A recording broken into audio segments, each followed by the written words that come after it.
Les métiers bulgares. Pour les Bulgares, la tradition des métiers populaires fleurit à l'époque de la Renaissance. On y voit se développer une esthétique élégante et fonctionnelle. L'apprentissage d'un métier commençait dès la plus jeune enfance et la maîtrise était transmise de père en fils et de mère en fille. Mais l'acquisition d'une vraie maîtrise devait être prouvée devant la guilde des maîtres. La poterie existait sur les terres bulgares dès l'époque des Thraces et des Romains.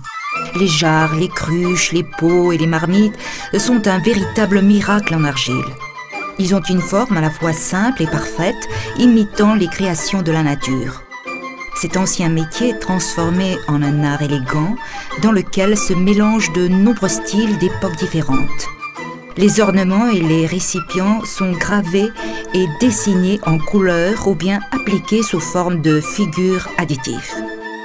Si la poterie est un art, la sculpture sur bois est une vraie passion pour le Bulgare. Emblématique est l'histoire de la maison de Daskalov de la ville de Triavna. Au début du XIXe siècle, le riche commerçant Hristo Daskalov avait décidé que sa maison n'était pas achevée car elle n'était pas ornée à l'intérieur. Il s'est adressé aux deux maîtres les plus réputés de la ville de Triavna, Dimitar Oshanitsa et Ivan Buchukovetsa. Tous les deux ont conclu un pari entre eux pour voir qui fabriquera le meilleur plafond en sculpture sur bois. En l'espace de 6 mois, ils ont créé des soleils qui continuent à être de nos jours les plus beaux exemples de l'art de la sculpture sur bois. On connaît aussi la tradition des Bulgares dans le métier du tissage et la fabrication de galons acquiert également un grand développement durant la Renaissance bulgare. Le galon est un cordon tricoté qui servait à embellir les vêtements taillés dans la bure.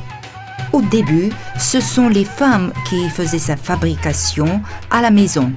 Mais avec l'adoption du métier à galon, le travail s'est mécanisé et industrialisé. Les tapis de Tchiprovtsi, de Samokov et de Kotel sont une marque déposée et se distinguent par leur style. Ils sont fabriqués principalement en laine de mouton et sont tissés sur un métier vertical. Ils sont colorés à l'aide de matières naturelles et ont des couleurs vives. Ils sont riches en ornements variés. Sur le petit territoire de la Bulgarie, se sont développés des métiers très variés. La coutellerie, la fabrication de clochettes, la chaudronnerie et bien d'autres métiers connus ou presque inconnus. En Bulgarie, il existe plusieurs centres de métiers traditionnels qui fonctionnent, comme la Samovodska Tcharchia à Veliko Trnovo, l'ensemble ethnographique Etara près de Gabrovo et l'ensemble à Dobrich.